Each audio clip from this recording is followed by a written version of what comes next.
Continue the breast. तो हम chemotherapy discuss कर रहे थे। इसके इंडिकेशंस क्या होते हैं? पहला तो अगर कोई लिम्फ नोड प्रेजेंट रहता है उस साइड में जहाँ पे ब्रेस्ट कैंसर है तो वो एक इंडिकेशन होता है। Second, locally advanced breast cancer, इसका एक इंडिकेशन होता है। और थर्ड, ER/PR नेगेटिव आता है अगर रिसेप्टर्स, और HER2 पॉजिटिव आता है तो वो भी एक इंडिकेशन होगा।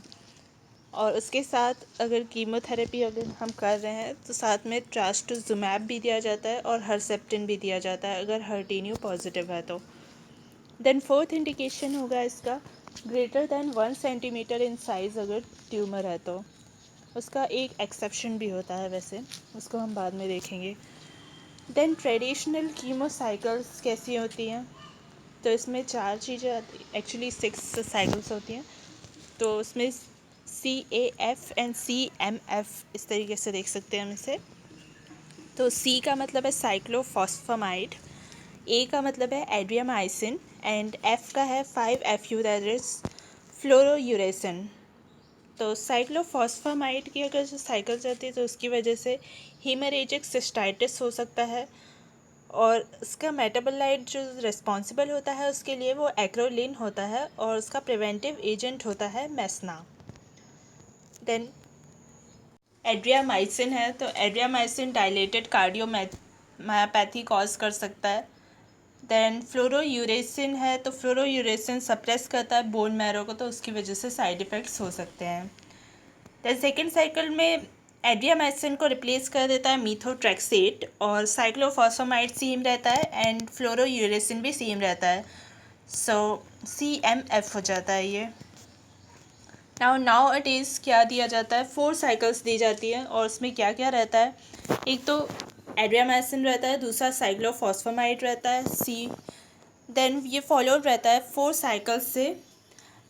उसमें क्या होती हैं? पैक्लीटैक्सेल और डॉकीटैक्सेल, ये 2 चीज़ें होते हैं।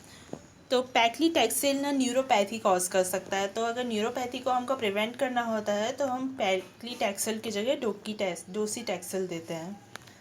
और इसकी साइकिल्स में ना 3 वीक्स का इंटरवल रहता है, तो 3 वीक्स के बाद दूसरी साइकिल स्टार्ट होती है।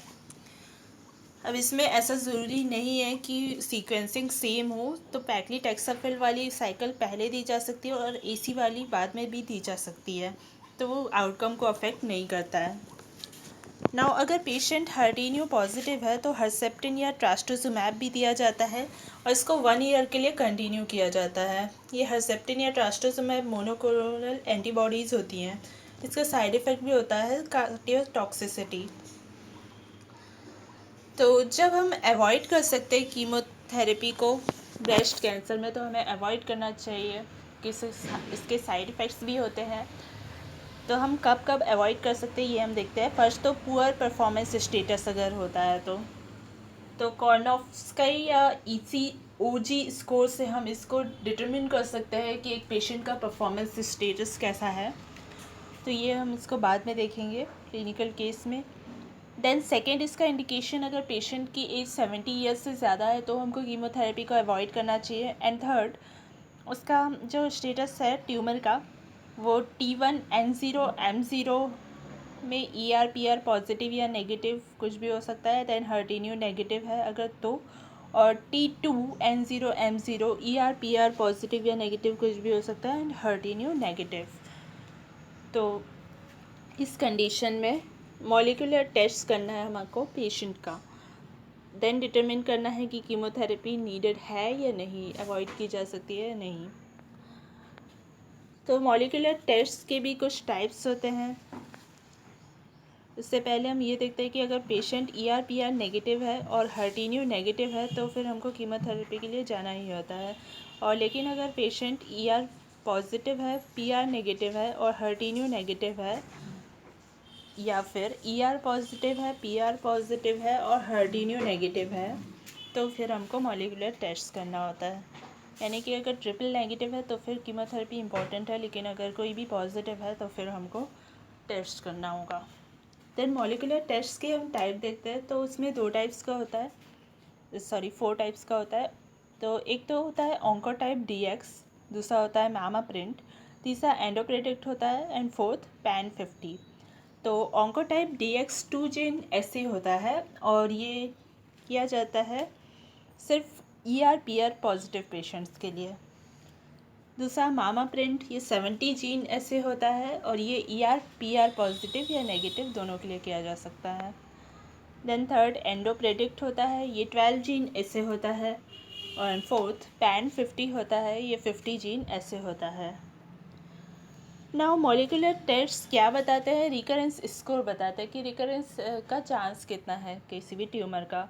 तो अगर रिकरेंस का चांस कम है, रिकरेंस स्कोर कम है, तो फिर हम अवॉइड करते हैं कीमोथेरेपी को, और रिकरेंस स्कोर अगर ज़्यादा होता है तो कीमोथेरेपी हमको देना होता है। नाउ कैन असिस्ट भी एक ऐसे होता है, मॉलिकुलर टेस्ट ही होता है, एक इंडिजिनस मॉलिकुलर टेस्ट होता है, लेकिन ये तो इंडिया में डेवलप किया गया है।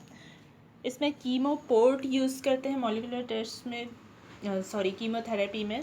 और इसमें क्या रहता है कि सेंट्रल वेन में ये पोर्ट किया जाता है और इसमें एक हब होता है। इसका साइड इफ़ेक्ट भी होता है कीमो पोर्ट से कीमोथेरेपी करने का, that is thrombophlebitis. Now radiotherapy देखते हैं। तो रेडियोथेरेपी के इंडिकेशंस क्या होते हैं? फर्स्ट तो अगर लिम्फ नोड प्रेजेंट है तो हमको रेडियोथेरेपी करना होता है। दूसरा, अगर ट्यूमर ग्रेटर देन 5 सेंटीमीटर है साइज़ में तो फिर रेडियोथेरेपी करते हैं। तीसरा, ब्रेस्ट कंजर्वेशन सर्जरी के बाद रेडियोथेरेपी इंपॉर्टेंट होती है करना। And fourth, locally advanced breast cancer में भी रेडियोथेरेपी करते हैं। देन रेडियोथेरेपी के 2 टाइप्स होते हैं, एक तो होता है होल ब्रेस्ट इरेडिएशन और दूसरा होता है APBI, that is accelerated partial breast irradiation. तो होल ब्रेस्ट इरेडिएशन में इरेडिएट करते हैं हम एंटायर ब्रेस्ट को, और सुप्रा या इंफ्राकैविकुलर फोसा में इरेडिएट करते हैं, इंटरनल मेमोरी लिम्फ नोड को इरेडिएट करते हैं।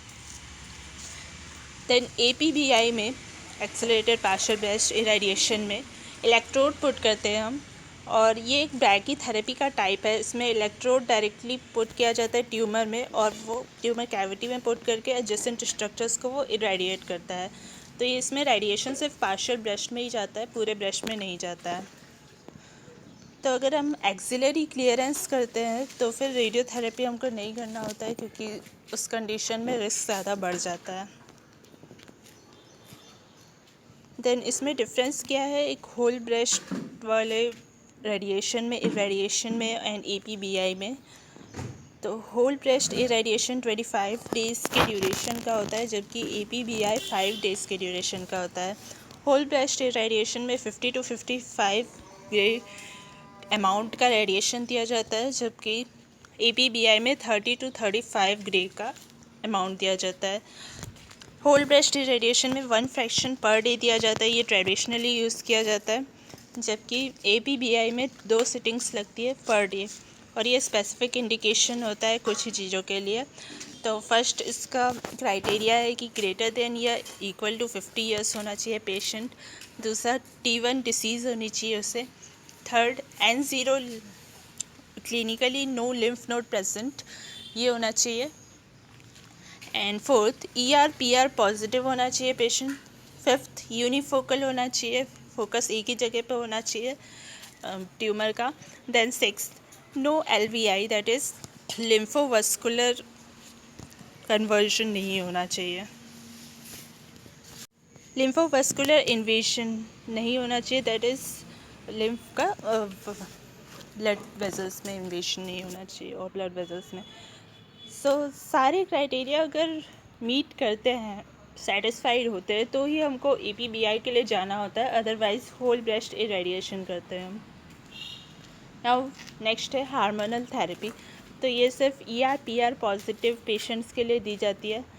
इसमें प्री मीनोपॉजल के लिए अलग थेरेपी दी जाती है एंड पोस्ट मीनोपॉजल के लिए अलग। तो प्री मीनोपॉजल में यूज़ करते हैं हम SERM, that is selective estrogen receptor modulator. तो सिलेक्टिव ईस्ट्रोजन रिसेप्टर मॉड्यूलेटर कौन कौन से होते हैं? एक तो होता है टेमोक्सिफेन, 20 mg OD दिया जाता है दिन में एक बार, और ये ट्रेडिशनली 5 ईयर्स के लिए दिया जाता था, लेकिन एटलस ट्रायल के बाद ये अब 10 ईयर्स के लिए दिया जाता है। इसका साइड इफ़ेक्ट सबसे कॉमन होता है हॉट फ्लैशेस बहुत कॉमन साइड इफ़ेक्ट है। दूसरा, डीप वेन थ्रोम्बोसिस भी हो सकता है, और तीसरा एंडोमेट्रियल हाइपरप्लेजिया भी हो सकता है। तो एंडोमेट्रियल हाइपरप्लेजिया को चेक करने के लिए हम यूएसजी से चेक करते हैं। एंडोमेट्रियल की थिकनेस हमको चेक करनी होती है, मॉनिटर करते हैं हम हर 3 से 6 महीने में। और अगर एंडोमेट्रियल थिकनेस इंक्रीज़ होती है तो फिर गायनेकोलॉजिस्ट को रिफ़र करते हैं। देन पोस्ट मीनोपॉजल पेशेंट्स में ओवरी स्विच ऑफ हो जाती इन अ वे, मतलब ईस्ट्रोजन का जो सोर्स होता है वो ओवरी तो नहीं होता है, अब सिर्फ पेरिफेरल कन्वर्जन हो सकता है ईस्ट्रोजन का, वही उसका सोर्स हो सकता है। तो इसमें हम एरोटोमेस इनिबिटर्स यूज़ करते हैं, दैट इज़ एवेस्ट्राजोल, लेट्राजोल एंड एक्सेमेस्टेन को यूज़ करते हैं। ये भी अगेन ट्रेडिशनली 5 ईयर्स के लिए दिया जाता था, लेकिन अब 10 ईयर्स के लिए दिया जाता है। इसका साइड इफ़ेक्ट ऑस्टियोपोरोसिस होता है, इसलिए हमको बोन डेंसिटी स्कैन करना होता है बिफोर स्टार्टिंग दिस मेडिसिन, जिसकी वजह से हमको बोन डेंसिटी का स्टेटस पता चल जाए और उसके अकॉर्डिंग हम मेडिसिन की इंटेंसिटी डिसाइड करें। देन समराइज़ अगर करें इस सारे वीडियो को, तो सबसे पहले अर्ली ब्रेस्ट कैंसर के लिए अगर कोई पेशेंट आता है तो T1 T2 या N0 N1 या फिर M0 अगर उसका स्टेटस है फर्स्ट, या फिर T3 N0 M0 उसका स्टेटस है, दैट इज़ लोकली LOBC है, local large operable breast cancer अगर है तो फिर हमको न्यू एडजुवेंट कीमोथेरेपी देना होता है श्रिंक करने के लिए उसे, देन उसके बाद सर्जरी की जाती है, अदरवाइज मेस्टेक्टोमी करना होता है। तो इसमें सर्जरी हम कौन कौन सी कर सकते हैं इन दोनों केसेस में, large operable breast cancer and T3 N0 M0 T1 T2 N0 और N1 M0 में। तो सर्जरी फर्स्ट तो हम ब्रेस्ट कंजर्वेशन सर्जरी कर सकते हैं, देन सेकेंड अगर breast conservation surgery Contra indicated है तो फिर हमको मेस्टेक्टोमी करना होता है, देन थर्ड अगर क्लिनिकली कोई भी एक्सिला नहीं है, मतलब एक्सिलरी लिम्फ नोड में मेटास्टेसिस नहीं हुआ है, तो फिर सेंटिनल लिम्फ नोड बायोप्सी की जाती है। देन सेकेंड कीमोथेरेपी क्या क्या कर सकते हैं इस कंडीशन में, अगर ER/PR पॉजिटिव है और हर्टिनियो नेगेटिव है और लिम्फ नोड भी नेगेटिव है, मतलब लिम्फ नोड भी प्रेजेंट नहीं है, तो मॉलिक्यूलर टेस्ट करना होता है, उसके बाद फिर डिटरमिन करने के अकॉर्डिंग करते हैं। देन सेकेंड अगर ट्रिपल नेगेटिव ब्रेस्ट कैंसर है तो हर्टिनियो पॉजिटिव है और साथ में लिम्फ नोड पॉजिटिव है, तो फिर कीमोथेरेपी ही करना होता है। ना थर्ड अगर हर्टिनियो पॉजिटिव है तो फिर हर्सेप्टिन देते हैं हम। देन थर्ड रेडियोथेरेपी है, तो रेडियोथेरेपी में किस किस कंडीशन में करते हैं, अगर लिम्फ नोड प्रेजेंट है, and second breast conservation surgery के बाद। देन फोर्थ हार्मोनल थेरेपी कब देखते हैं, ER/PR पॉजिटिव पेशेंट है अगर तब देंगे। नाउ सेकेंड है LABC, that is locally advanced breast cancer. तो लोकली एडवांस्ड ब्रेस्ट कैंसर में क्या क्या स्टेजेस आते हैं, that is T3 N1 M0 आता है, एनी T4 आता है, एनी N2 आएगा, एनी N3 आएगा और साथ में M0 रहेगा उसके। तो इसका मैनेजमेंट कैसे होता है, NACT से होता है, सबसे बेस्ट तो यही होता है, that is neoadjuvant chemotherapy.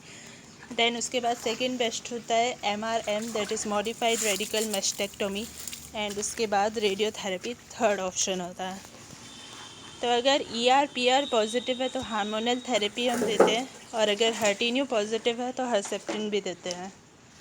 And third है मेटास्टेटिक ब्रेस्ट कैंसर, इसका मैनेजमेंट कैसा होता है, इसको क्योर नहीं किया जा सकता, सिर्फ एक पैलिएटिव ट्रीटमेंट दिया जा सकता है, that is quality of life को बढ़ाया जा सकता है।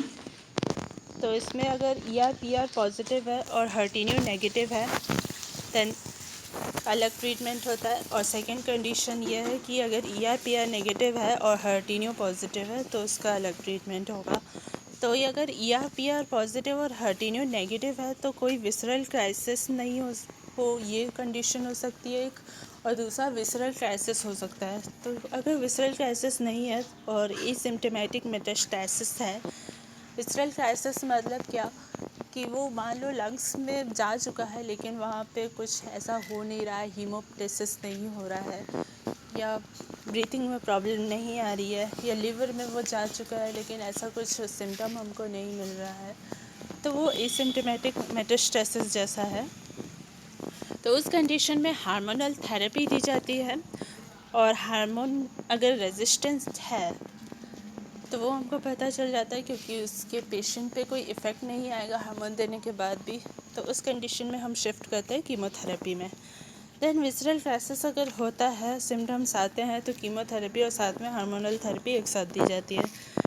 नाउ अगर ER/PR नेगेटिव है और हर्टिन्यू पॉजिटिव है पेशेंट, तो फिर कीमोथेरेपी ही देना होता है। ये एवरी टाइम कीमोथेरेपी में हम सिंगल कीमो एजेंट देते हैं और उसके बाद फिर चेंज कर देते हैं जब भी उस कीमो एजेंट से पेशेंट रेजिस्टेंट हो जाता है तो। सो ये था ब्रेस्ट का नेक्स्ट पार्ट, आगे का नेक्स्ट वीडियो में देखेंगे।